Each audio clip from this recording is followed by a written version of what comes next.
도와주시고 우리를 주님 앞에 서게 하시니 감사합니다. 하나님 아버지, 우리가 말씀 앞에 주님 앞에 설 때 아버지, 우리가 오직 필요한 것은 주님밖에 없습니다. 아버지, 오늘 이 밤에 오직 주님께 가까이 나아가는 밤 되게 도와주시고 우리가 주의 나라와 주의 의를 구하며 나아갈 때 하나님께서 우리에게 주님을 선물로 더하여 주옵소서. 이 모든 말씀 우리 구주 예수 그리스도의 이름으로 기도합니다. 아멘. 오늘 하나님께서 우리에게 주시는 말씀은 요한계시록 12장 1절로 12절까지 말씀입니다. 요한계시록 12장 1절로 12절까지 말씀입니다. 다 찾으셨으면 한 절씩 교독하시고 마지막 절은 합독하겠습니다. 하늘에 큰 이적이 보이니 해를 옷 입은 한 여자가 있는데 그 발 아래에는 달이 있고 그 머리에는 12별의 관을 썼더라. 이 여자가 아이를 깨어 해산하게 되매 아파서 애를 쓰며 부르짖더라. 하늘에 또 이 다른 이적이 보이니 보라, 한 큰 붉은 용이 있어 머리가 7이요 뿔이 10이라. 그 여러 머리에 7 왕관이 있는데 그 꼬리가 하늘의 별 3분의 1을 끌어다가 땅에 던지더라. 용이 해산하려는 여자 앞에서 그가 해산하면 그 아이를 삼키고자 하더니 여자가 아들을 낳으니 이는 장차 철장으로 만국을 다스릴 남자라. 그 아이를 하나님 앞과 그 보좌 앞으로 올려가더라. 그 여자가 광야로 도망하매 거기서 1260일 동안 그를 양육하기 위하여 하나님께서 예비하신 곳이 있더라. 하늘에 전쟁이 있으니 미가엘과 그의 사자들이 용과 더불어 싸울세. 용과 그의 사자들도 싸우나 이기지 못하여 다시 하늘에서 그들이 있을 곳을 얻지 못한지라. 큰 용이 내쫓기니 곧 옛뱀 곧 마귀라고도 하고 사탄이라고도 하며 온 천하를 꿰는 자라. 그가 땅으로 내쫓기니 그의 사자들도 그와 함께 내쫓기니라. 내가 또 들으니 하늘에 큰 음성이 있어 이르되 이제 우리 하나님의 구원과 능력과 나라와 또 그의 그리스도의 권세가 나타났으니 우리 형제들을 참소하던 자 곧 우리 하나님 앞에서 밤낮 참소하던 자가 쫓겨났고 또 우리 형제들이 어린 양의 피와 자기들이 증언하는 말씀으로써 그를 이겼으니 그들은 죽기까지 자기들의 생명을 아끼지 아니하였도다. 그러므로 하늘과 그 가운데 거하는 자들은 즐거워하라. 그러나 땅과 바다는 화 있을진저 이는 마귀가 자기 때가 얼마 남지 않은 줄을 알므로 크게 분내어 너희에게 내려갔음이라 하더라. 아멘. 네, 오늘 옆에 분들하고 인사 한번 할까요? 오늘 다 같이 주님만이 소망입니다. 네, 우리 옆에 분들과 함께 인사하겠습니다. 주님만이 소망입니다. 왜냐하면 오늘 이 본문이 굉장히 난해합니다. 그러니까 여러분들이 소망을 가지고 끝까지 정신을 붙들어야 하기 때문에 인사를 한번 드려봤습니다. 굉장히 난해해요. 여러분, 오늘 성경에 용도 나오잖아요. 천사도 나오고 굉장히 판타지 영화 같은 스펙터클한 본문입니다. 용이 있는지 모르셨죠, 여러분? 네, 성경에 용이 나온다 이런 것들을 처음 들어본 분들도 아마 많으실 겁니다. 그러면 오늘 이 본문을 읽은 것만으로도 굉장히 성공한 것 같습니다. 저도 이 본문을 여러 번 읽으면서 굉장히 많이 고민이 되었어요. 아, 이걸 순서대로 해야 돼? 아니면 한 장을 건너뛰어? 라고 하는 게 제 마음속에 고민이 되었어요. 두 가지 마음이 공존해서 기도할 수밖에 없었습니다. 하나님이 주시는 마음은 그냥 하던 대로 해. 뭘 그렇게 잘하려고 애쓰냐. 설교는 네가 하는 게 아니잖아. 설교를 통해서 인정받으려는 욕심도 내려놓고 그냥 하던 대로 해. 골고루 먹어야지. 먹고 싶은 거 먹으면 체한다. 하나님 그렇게 말씀해 주셔서 오늘 그냥 요한계시록 12장을 함께 나누어 보려고 합니다. 요한계시록 12장 마치 블록버스터 환타지 영화를 보는 것처럼 굉장한 스케일을 자랑합니다. 천상에서 용과 천사가 싸우고 막 전쟁이 일어나고 아주 놀라운 장면들이죠. 이 영화의 근데 중요한 서사는 자신들의 어떤 생존이 되는 인물이 그 인물을 제거하기 위해서 과거에서 그 아이가 태어나는 시점에 그 아이를 죽이려고 하는 것. 약간 우리가 아는 그 터미네이터 영화나 또 다른 어떤 사극이나 뭐 가까운 시점에서의 어떤 다른 영화들처럼 그런 어떤 서사를 가지고 있습니다. 그러니까 우리가 보통 성탄을 생각하면 이 예수님의 성탄의 장면에서 우리는 어때요? 굉장히 고요하고 평화롭고 아름다운 장면들, 동방 박사가 아기 예수께 그렇게 선물을 드리면서 그렇게 경배하는 고요한 밤, 거룩한 밤이 풀어져 나오는 그런 장면들을 우리는 생각하기 쉽지만, 지금 이것은 그 이면에서 벌어지는 굉장한 자기들의 목숨을 건, 자기들의 무리의 운명을 건 사투를 벌이고 있는 거예요. 이 아기 예수가 태어나면, 그리고 자라면 그 사탄의 무리들은 자기들은 다 패배하는 거거든요. 그리고 예수 그리스도의 천사들은 이 아이를 끝까지 보호해야 하는 그런 입장이 있습니다. 그래서 지금 그 과거의 시점에 굉장히 고요하고 평안한 밤에 그 이면에서 놀라운 전쟁이 벌어지고 있는 거죠. 이게 제가 예전에 과거에 봤었던 그 터미네이터 영화, 과거의 그 인물을 잘 태어나게 해야 돼서 자객을 막는 그 사람, 주인공으로 태어나게 하는 거죠. 그래서 그 아이가 잘 자라도록 보호하는 거, 그거였어요. 이것은 뭐 여담이지만 미얀마 선교사님이 터미네이터를 굉장히 닮으셔가지고 저희가 말씀을 드렸더니 너무 좋아하셨어요. 그러니까 여러분들이 4월 5월에 이제 한국에 선교 보고 오신다고 하니 그때 뵈시면 선교사님 영화배우 누구 닮으셨습니다, 이렇게 한마디 해주시면 너무 좋아하실 것 같습니다. 그래요. 그 아기 예수의 탄생하는 성탄의 그 밤에, 그 치열한 영적인 전투 끝에 아기 예수는 태어나죠. 그리고 그 삶을 살다가 안전하게 하늘을 올려집니다. 그리고 그 여인은 하나님께 보호하심을 입어서 잘 돌보심을 받게 되는 거죠. 대부분의 학자들은 이 여인을 마리아가 아닌 교회라고 해석하고 있습니다. 그래서 앞으로 본문에서 이 여인이라고 나올 때 그냥 교회라고 생각하시면 되겠습니다. 하늘에서 전쟁이 일어나요. 천사들 중에 3명의 천사장이 있습니다. 혹시 3명의 천사장을 아시나요? 한 명은 우리가 제일 잘 아는 천사 가브리엘, 그리고 또 한 명은 오늘 본문에 나타나는 미가엘, 그리고 또 한 명은 우리가 잘 아는 루시퍼. 이렇게 3명이 천사장이 있습니다. 오늘 이 미가엘과 루시퍼 사이에서 전쟁이 일어납니다. 그리고 미가엘과 루시퍼 사이에 전쟁이 일어나서 누가 이길까요? 미가엘은 참고로 이 싸움, 여호와의 군대를 담당하는 천사장이었습니다. 당연히 그 미가엘이 이기게 되죠. 그리고 루시퍼는 그 싸움에서 지고 이제 땅으로 쫓겨나게 됩니다. 그 땅으로 쫓겨난 이 루시퍼는 자기에게 시간이 얼마 남지 않은 것을 직감하고 이제 이 여자, 이 땅의 교회를 괴롭히기 시작하는 거죠. 그리고 그래서 용은 그렇게 크게 이제 화를 내고 주님께 믿음으로 살고 있는 사람들을 이제 이 땅에서 괴롭히는 그 싸움을 준비하고 있습니다. 이것이 오늘 12장의 어떤 대충의 줄거리인 것이죠. 이 여인은 교회로 해석됩니다. 따라서 12장은 이 교회에 대한 적그리스도의 박해와 그 박해 속에서 이 교회가 하나님의 도우심 가운데 어떻게 선청하고 성장하고 나가느냐 하는 것들을 보여주고 있습니다. 여러분, 이 스펙터클한 영화의 12장이 좀 그려지시나요?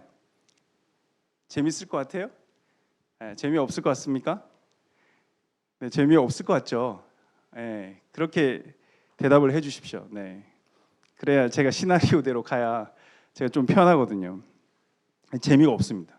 근데 이제 앞으로 이 본격적으로 12장 1절부터 말씀이 펼쳐질 텐데 굉장히 재미있고 흥미로운 말씀이 될 것입니다. 12장 1절 말씀이에요. 하늘에 큰 이적이 보이니 해를 옷 입은 한 여자가 있는데 그 발 아래에는 달이 있고 그 머리에는 12별의 관을 썼더라. 이 여인은 어떤 명품을 휘감은 여인보다 굉장히 화려합니다. 옷을, 해를, 태양을 옷을 입었어요. 그리고 그 발 아래에 달을 두었고 머리에 면류관을 썼는데 그 면류관의 장식이 12가지의 별이 장식이 되어 있습니다. 아주 화려함의 끝판왕으로 묘사되어 있는 이 여인은 바로 그리스도의 신부인 교회의 영광의 그 그 아름다움과 경이로움을 잘 보여주고 있습니다. 성경은 이처럼 교회를 가리켜서 굉장히 아름다운 그리스도의 신부로, 하나님의 택함을 받은 거룩한 족속으로, 제사장이요 하나님의 나라요 그리고 하나님의 소유된 백성이라고 말하고 있죠. 그렇지만 이렇게 하나님의 말씀과는 달리 당시 로마 사회에서 이 교회는 자기들의 세상에 반하는 공동체였습니다. 황제의 명령에 따르지 않는 공동체였어요. 그래서 늘 황제에게 눈밖에 나 있는 공동체, 그래서 박해와 핍박 그리고 조롱과 묘시의 대상이 바로 교회였습니다. 그 당시 그리스도인들은 그럼에도 불구하고 자기의 목숨을 걸고 신앙을 사수하려고 애썼습니다. 그렇지만 그들에게 돌아오는 것은 영광이 아니었어요. 멸시와 천대의 십자가밖에 없었습니다. 그럼에도 불구하고 당시의 크리스천들은 자기의 그러한 모습들을 아랑곳하지 않았습니다. 세상이 자신들에게 무엇이라고 하든 그들은 오직 주님의 시선만을 생각했기 때문이죠. 그래서 그들은 박해에도 감사할 수 있었고 순교조차 귀한 것으로 여길 수 있었던 것입니다. 그런 신앙인들에게 하나님은 오늘 요한을 통해서 위로해 주시는 거예요. 하나님이 너희들에게 태양으로 옷을 입혀줄 것이다. 이후에 너희가 세상에서 존재하는 그 어떤 화려한 빛보다 아름다운 존재로 변화될 것이다. 그리고 발 아래에 너희 아래에 달이 놓일 것이다. 너희가 이 세상을 나와 함께 왕노릇하며 통치하는 교회가 될 것이다. 그리고 12개의 별로 인한 면류관은 너희가 최후의 승리자가 될 것이다 말씀해 주시는 것입니다. 하나님의 성전된 여러분, 믿음으로 세상을 살아가는 일이 얼마나 어려우십니까? 힘들고 고통스럽죠. 믿음을 지켜내는 일이 여러분의 삶에서 얼마나 고독하고 외롭습니까? 특별히 나 혼자서 이렇게 믿음 생활하면서 그 신앙을 지켜내고 그 다른 가족들로부터 다른 비난의 목소리를 들어야 하고 믿음으로 살아가는 것이 얼마나 나를 무너지게 합니까? 그것을 통해서 나는 잘하고 있지만 세상에 들려오는 평가에 내가 너무나 흔들리기도 합니다. 그러한 세상의 목소리, 그러한 평가가 어떻습니까? 그렇게 목소리가 들려오면 내 자신을 향한 내면의 목소리는 어떻습니까? 여러분, 세상의 소리가 아니라 우리는 주님의 시선을 묵상해야 합니다. 너는 결코 작지 않을 것이다.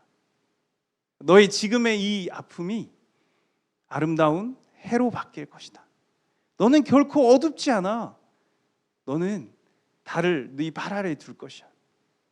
너는 결코 약하지 않다. 너는 승리자이다 말씀해 주시는 것입니다. 1절 말씀을 통해서 너희가 얼마나 지금 고귀하고 영광스러운 존재로 변화될 것인지, 함께 왕노릇할 통치자로 세워질 것이며 사단의 권세를 깨부수고 승리의 면류관을 쟁취할 존재라는 것을 하나님이 선포하십니다. 이 선포가 힘들어하고 괴로워하고 고난 중에 있는 이 성도들에게 굉장한 위로의 메시지로 전해질 것을 기대하십니다. 사랑하는 여러분, 한 사람 한 사람 그리고 공동체가 하나님 안에서 이런 영광스러운 교회로 부름을 받기 원합니다. 이사야 62장 말씀으로 하나님 위로하십니다. 이방 나라들이 내게서 의가 이루어지는 것을 볼 것이다. 뭇 왕이 내가 받은 영광을 볼 것이다. 사람들이 너를 부를 때에 주님께서 내게 지어주신 새 이름으로 부를 것이다. 또한 너는 주님 손에 들려있는 아름다운 면류관이 될 것이며 하나님의 손바닥에 놓여있는 왕관이 될 것이다. 이처럼 핍박받는 교회는 세상의 그 무엇보다 찬란한 영광으로 빛나게 될 것입니다. 믿음으로 고난당하며 핍박 가운데 신앙생활하는 여러분들이 계시다면 주님이 약속하신 이 최후의 면류관을 믿으시기를 바랍니다. 아름다운 면류관이요, 하나님의 손 안에 놓여있는 왕관이 바로 여러분이라는 것이죠. 그런데 여러분, 이 교회가 온전한 교회가 되기 위해서 가장 중요한 것 하나가 필요합니다. 그것이 무엇일까요? 사람들이 많이 모이는 것일까요? 아니면 선한 일을 많이 하는 것일까요? 교회가 교회되기 위해서 그 속에는 반드시 예수 그리스도가 살아 있어야 합니다. 예수 그리스도만이 우리에게 완전한 승리자가 되시기 때문이죠. 2절과 5절 말씀을 읽겠습니다. 이 여자가 아이를 베어 해산하게 되매 아파서 애를 쓰며 부르짖더라. 여자가 아들을 낳으니 이는 장차 철장으로 만국을 다스릴 남자라. 그 아이를 하나님 앞과 그 보좌 앞으로 올려가더라. 이 아이는 예수 그리스도입니다. 이것은 예수 그리스도가 태어남으로 인해서 이 세상의 어둠이 찢겨지고 예수 그리스도의 새로운 시대가 열릴 것을 의미합니다. 교회가 해산의 수고와 고통을 통하여 예수 그리스도를 낳고 그를 하나님께 올려드리는 거예요. 이 해산의 수고는 우리가 사람이 살아가면서 겪을 수 있는 가장 큰 고통을 비유적으로 의미하는 것이죠. 그렇게 큰 고통 속에 태어난 예수가 있어야만 그 공동체가 살아있는 진정한 교회가 되는 것입니다. 해산하는 고통이 있어야만 예수가 태어날 것이고 그 예수의 새 시대가 도래하는 거예요. 그러니 여러분, 이 해산하는 고통이 얼마나 힘들고 어려운 일이겠습니까? 이 고통은 누구 한 사람이 감당할 수 있는 것이 아닙니다. 이 교회가 희망이라면 이 교회를 이루고 있는 우리 모두가 다 같이 함께 감당해야 하는 일이죠. 여러분들은 지금 교회가 당하는 고통에 대하여 어떻게 느끼고 계십니까? 주님 오시는 길을 예비하는 아픔이 여러분의 삶에는 어떻게 남아 있습니까? 미성숙한 자신의 모습 때문에 괴롭습니까? 아니면 교회의 어떠한 답답한 모습 때문에 괴롭습니까? 여러분, 바로 여러분이 답답해하고 내 자신이 가슴 치면서 울어야 하는 그곳이 바로 여러분의 눈물의 기도가 필요한 곳이죠. 바로 우리가 흘려야 하는 땀이 필요한 곳이고요. 새로운 시대를 향해 흘려야 하는 피가 필요한 곳입니다. 로마서 8장 17절입니다. 우리가 하나님의 자녀라면 하나님의 상속자로서 그리스도와 공동 상속인이 되는 것입니다. 그러므로 우리가 그리스도와 함께 영광을 받으려면 그분과 함께 고난도 받아야 합니다. 이 해산하는 고통은 저는 말씀이 되는 고통이다라고 전해드리고 싶습니다. 마리아에게 아기 예수님의 잉태 소식이 전해졌을 때 그 여인이 말씀대로 내게 이루어질 것을 결단하고 순종하는 그 마리아에게 아기 예수가 탄생한 것처럼 주님의 말씀이 여러분에게 임하고 여러분이 그 말씀이 내게 이루어질 것이다 말씀을 품고 그렇게 그 품었던 말씀이 이루어질 것을 기도하고 순종할 때 여러분 안에서 그 말씀이 성경의 말씀이 아니라 여러분의 진정한 삶의 말씀으로 열매를 맺는 것입니다. 그러면 마리아가 구원자 예수 그리스도를 이 땅에 낳은 것처럼 여러분 안에서 예수님을 바라보게 하는 그 무언가가 탄생할 거라는 거죠. 우리가 말씀이 말씀되도록 우리가 살아갈 때 그것을 품고 내게 이루어지기를 기도하고 순종하며 행동할 때 해산의 수고와도 같이 엄청난 고통이 내게 따를 것인데 그 고난과 인내를 거쳐서 내게서 그 예수 그리스도를 바라보게 하는 그 향기가 나오게 된다는 것이죠. 여러분을 통해서 예수 그리스도가 이 땅에 올 것입니다. 그것을 위해서 주님이 여러분들을 기도하고 응원하고 성령께서 여러분들을 응원하고 계십니다. 주님의 때가 되면 주님이 약속하신 것처럼 여러분이 찬란한 영광을 입은 그 교회가 될 것입니다. 이렇게 이제 우리가 열심히 이제 하려고 하잖아요. 그렇게 우리가 교회가 되도록, 내 안에서 말씀이 되도록 우리가 열심히 살려고 할수록 그것을 방해하는 세력 또한 만만치 않다는 것입니다. 사탄의 반격이 시작됩니다. 3절과 4절 말씀입니다. 하늘에 또 다른 이적이 보이리. 보라, 한 붉은 용이 있어 머리가 7이요 뿔이 10이라. 그 여러 머리에 7 왕관이 있는데 그 꼬리가 하늘 별 3분의 1을 끌어다가 땅에 던지더라. 용이 해산하려는 여자 앞에서 그가 해산하면 그 아이를 삼키고자 하더니. 마가서는 이 사탄의 세력의 힘을 보여줍니다. 그 용이 얼마나 강한 힘을 가지고 있냐. 그 용이 꼬리를 한번 치면 하늘에 있는 별의 3분의 1이 땅에 떨어질 것이다 말하고 있어요. 놀랍잖아요. 무시무시한 거야. 하늘에 있는 3분의 1, 별의 3분의 1이 땅에 떨어진다는 것은 어떻게 의미하면 우주의 3분의 1이 날아간다는 걸 의미하는 거죠. 사탄은 이렇게 큰 힘을 소유한 존재라는 것입니다. 그리고 또한 이 사탄의 특징은 참소하는 자라고 하는 것입니다. 오늘 10절에 보면 우리를 참소한다, 우리를 갈라지게 한다. 쉬운 번역들은 고소한다, 그리고 헐뜯는다, 그렇게 많이 번역하고 있어요.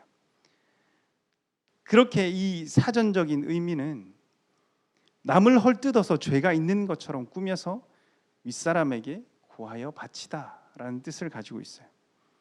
단순하게 고소한다, 헐뜯는다, 그런 것보다 훨씬 더 악한 의미를 가지고 있습니다.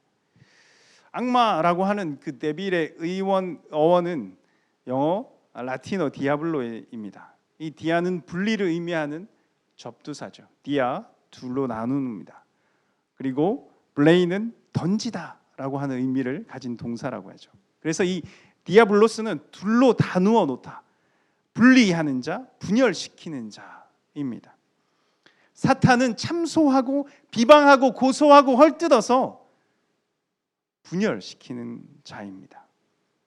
그 사탄이 가장 원하는 것은 우리와 하나님 사이를 갈라놓는 것입니다. 구원받은 우리는 여전히 죄성이 남아있기 때문에 죄의 충동이 있고 그 죄에 넘어질 때가 있고 계속해서 그 사탄의 집요하게 그 지점을 파고드는 거예요. 그래서 우리를 비방하고 헐뜯는 것입니다.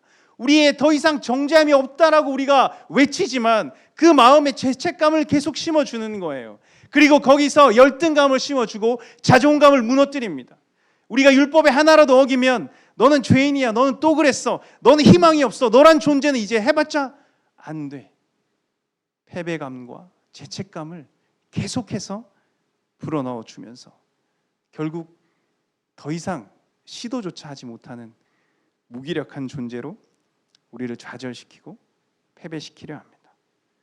그래서 아무 소용이 없다, 내가 주님과의 친밀한 관계로 나오려고 하는 노력들이 아무런 의미가 없다, 우리에게 말하고 있는 거죠.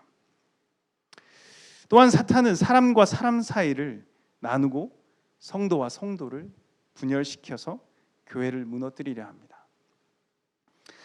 정신의학자 스카펙은 거짓의 사람들이라는 책에서 사탄을 non-being, 즉 존재하지 않는 존재로 규정하고 있습니다. 이는 사람들에게 직접적으로 위해를 가하는 존재는 아니고 사람들의 생각을 조정해서 죄를 짓도록 유도하는 존재라는 뜻입니다. 즉 성경에서 가룟 유다에게 예수를 팔려는 생각을 넣었다라고 하는 것과 비슷한 것이죠. 어떤 사람의 욕망 중에서 미혹될 만한 것에 그 존재를 미혹시키고 그를 이용해서 다른 사람들과의 관계를 파괴하고 관계를 무너뜨리고 그 관계를 계속해서 잘라내는 것을 그래서 이 공동체를 무너뜨린다라고 사탄의 역할을 설명하고 있습니다. 이게 무서운 것이 뭐냐면 어느 순간 내가 누군가를 미워하는 생각을 가졌을 때 내가 그 미혹된 존재로 사탄의 하수인이 될 수 있다는 거예요. 내가 높아지고 싶어하는 욕망 때문에 다른 사람을 비교하면서 시기하고 질투하는 감정이 내 속에 훅 들어왔을 때 나도 조종당할 수 있다는 거예요. 이런 면에서 우리 인간이 얼마나 연약한지 모릅니다. 그래서 우리는 늘 깨어 있어야 하고 영을 분별해야 하고 기도하기를 다른 것을 위해서 기도하지 말고 이해와 사랑 가운데 있기를, 그리고 용서와 인내의 감정을 위해서 하나님께서 우리에게 부어주실 것을 기도해야 합니다. 여러분 무섭죠? 사탄은 무섭습니다. 그렇지만 사탄의 위세가 어떠하든 궁극적으로 오늘 우리에게 승리가 있음을 말씀은 선포하고 있습니다. 11절 말씀입니다. 또 우리 형제들이 어린 양의 피와 자기들이 증언하는 말씀으로써 그를 이겼으니 그들은 죽기까지 자기들의 생명을 아끼지 아니하였도다. 여러분, 이 말씀에 따르면 교회들이 승리할 수 있었던 이유는 무엇입니까? 성도들이 자신을 어떻게 지키며 사탄을 이겨냈습니까? 스스로의 힘입니까? 사탄의 자리, 사람의 지혜입니까? 아니요, 재물입니까? 권능입니까?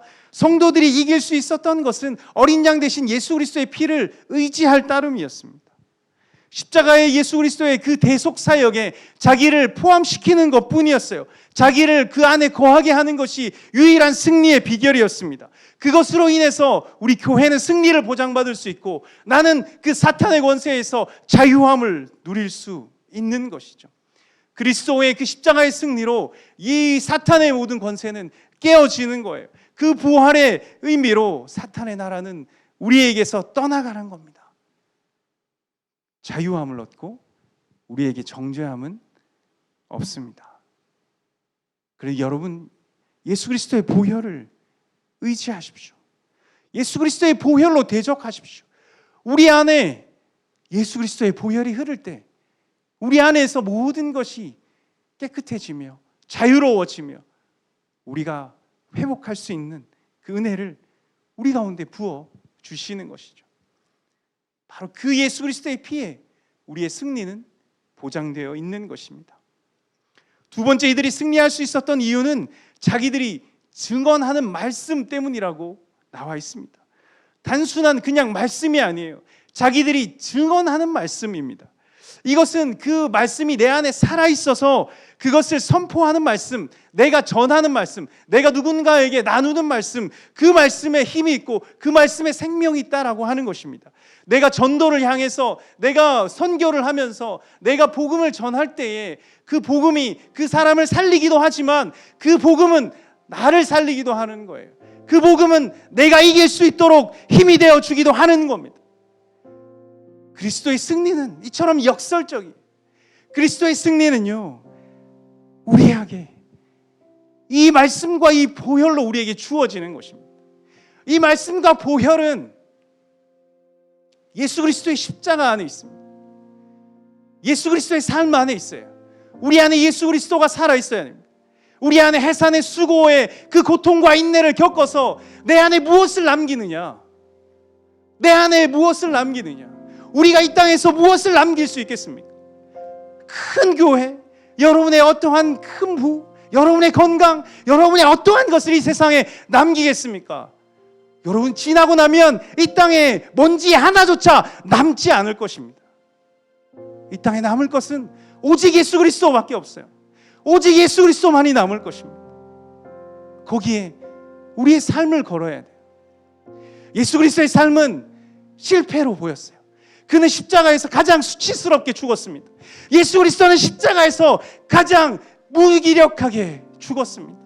아무런 저항조차 하지 않고 발가벗겨진 채로 죽었어요. 완전한 철저한 변명조차 할 수 없는 패배였습니다. 그 비참한 패배 앞에서 주님은 그 무덤을 깨고 그 어둠을 찢고 나오셨습니다. 우리에게 부활의 승리의 빛을 보여주시며 이것이 끝이 아니다. 이제부터가 진짜다. 너희가 세상 가운데서 실패하고 무기력하게 그렇게 졌냐? 믿음으로 살다가 그렇게 졌다면 이제 다시 한번 나와 부활을 살아보자. 나와 함께 부활을 살아보자. 여러분에게 오늘 또 이렇게 사순절을 보내며 손 내밀고 있습니다. 여러분, 주님의 이 승리의 길에 우리 같이 동참했으면 좋겠습니다. 여러분, 수많은 믿음의 선진들이 복음의 목숨을 걸었습니다. 목숨을 걸었지만 그것은 목숨을 버리는 것이 아니었어요. 주님께 온전히 자기 인생을 드리는 것이었습니다. 그들의 인생은 허망하게 사라진 것이 아니었습니다. 그들은 하나님 나라 천국을 유업으로 받았습니다. 사자의 밥으로 죽어서 처참하게 사라졌지만 부활의 찬란한 영광 가운데 오늘 우리에게서 그 복음의 씨앗이 다시 살아나는 것입니다. 여러분, 이 종말의 때에 우리는 어떻게 살아가야 하겠습니까? 여러분, 지금의 현실이 눈물 짓게 만들고 있습니까? 부활의 주님을 붙잡으십시오. 여러분, 한 사람 한 사람이 예수 그리스도가 그 안에 살아있는 교회가 되어서 살아가기를 간절히 소망합니다. 이 시간 우리 함께 찬양하겠습니다.